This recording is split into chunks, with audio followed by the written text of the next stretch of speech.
So some extraordinary comments here made by David Sachs, who, of course, is the White House crypto czar. So he is in the Trump administration, even as he continues to host his All In podcast, which is like sort of the hub of tech bro discussion. And he made some pretty extraordinary comments about his concerns regarding the Iran war, including the possibility that he could see Israel launching a nuclear weapon, which is, extraordinary. Even just the admission that Israel has nuclear weapons coming from an administration official. Let's go ahead and take a listen to that.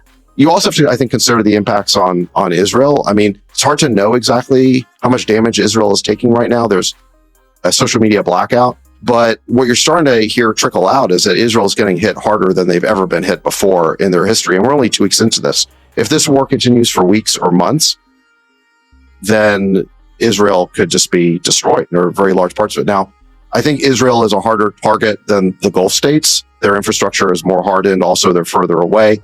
The Gulf states are vulnerable to drones and short-range missiles, whereas Israel is mainly vulnerable to long-range missiles.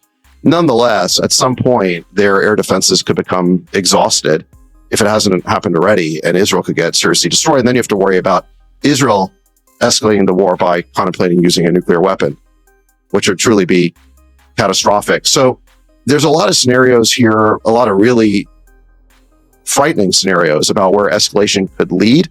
And even though the United States is a much more powerful country than Iran, they essentially have a dead man's switch over the economic fate of the Gulf states, and even potentially beyond that, the habitability of some of these countries.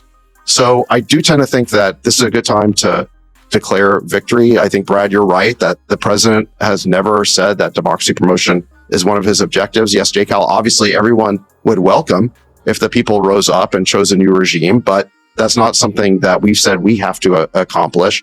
Pretty unvarnished comments there, at least coming from a Trump administration official, but unfortunately didn't last long. We can put this next piece up on the screen. Trump put out as the U.S. has beaten and completely decimated Iran, both militarily, economically, and in every other way.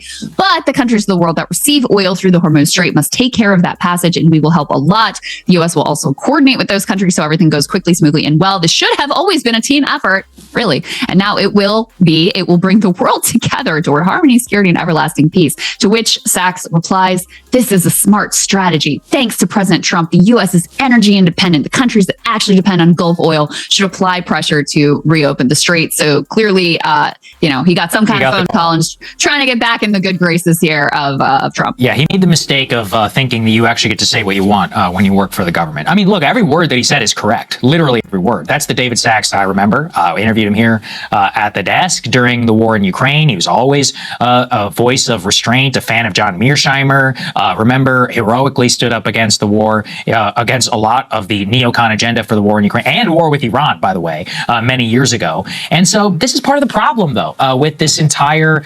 actually relates a lot to the conversation that we just had about criticism and your ability to voice when you're within the government, and when the government, and especially this administration, demands absolute and total loyalty from everybody who it works for. I mean, right now, as you and I are doing this segment about David Sachs, the White House press secretary, this happened moments ago, is tweeting out Ben Shapiro fan essays, being like, Ben Shapiro, the White House press secretary, saying, Ben Shapiro says this is the most courageous decision of my entire lifetime to go and to strike Iran. That's the tone coming from the White House press secretary and the president talking about Mark Levin. So when you have people like this who are more independent minded or have a different view, who actually work inside the administration, if you go out on your skis and, let's say, tell the truth, especially a philosophy which was used to great political effect, I think, during the 2024 campaign, and then they rein it in, what does that tell you about the power? What does that tell you about the information environment, too, that they want to put out there in terms of who they want to boost? They don't want really anybody to acknowledge not even previously held beliefs, but even the truth as it actually stands in front of us. So it's really crazy. And as I said at the top of the show, I believe David Sachs is now the first U.S. administration official ever to publicly acknowledge Israel's nuclear weapons program, even though it has been done by Colin Powell, I think, in the WikiLeaks emails when he talked about Israel's nuclear weapons, but the first time it's ever been publicly acknowledged, I believe, by an administration official, which is incredibly ironic considering that we all know that it's the case. But I mean,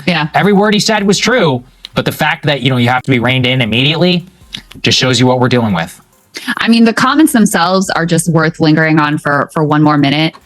The fact that someone in the Trump administration thinks the Israelis are crazy enough that if this thing starts going sideways for them, which in some ways it already has, I mean, I think they're, in a sense, they're definitely achieving more of their aims than the US is. Mm-hmm. This is going better for the Israelis than it is for the US, but they're still dealing with a toll. There's a huge economic toll there. You know, a significant part of their population is in and out of bomb shelters. I'm sure there are plenty of people who continue to just leave the country because they're like, you know what, this whole safe haven for Jews is not so safe for me and my family. So they're, you know, they've already had an out migration problem. So in any case, you know, that you have this official who's like, these people are crazy enough that they would actually use a nuke. That's a wild, wild admission. That should be terrifying to all of us, that is even a possibility that is on the table, and that this president has put the world in a position where that's a possibility. And by the way, I don't rule it out for him either, because he's backed into a corner. You know, it's not going to be just an easy cakewalk, contrary to what he says, to reopen the Strait of Hormuz. Mm-hmm. Our allies are not excited about putting their service members and their military equipment at risk to help us fix the problem that we have created. The global economy is going to suffer in ways that could potentially be devastating. And there are no clear paths to some sort of easy victory, which is what Trump wants. So the level of danger that the world is in right now is truly, truly terrifying. And especially when you hear, you know, even though he ultimately walked it back, we all know the original comments are the ones that he more accurately believes. To hear that directly from someone within the administration is pretty extraordinary. Yeah, I know. And I do think it's important. I also think we need to start watching for dissent.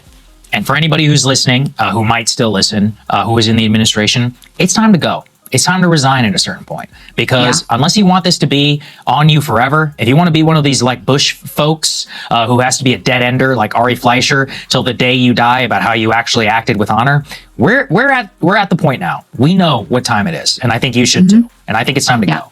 Especially, look, you know, David, he can do whatever he wants. He's filthy rich. He's like nearly a billionaire. Is it really worth it at this point, especially if you really believed in the anti-war agenda? For me, no, I don't think so. I think it's time to go, especially if you have the means to stand on your own 2 feet. So that's just my own 2 cents. Thank you guys so much for watching. We appreciate it. Hope and pray that we survive the tornado. If we do, we'll see you all tomorrow.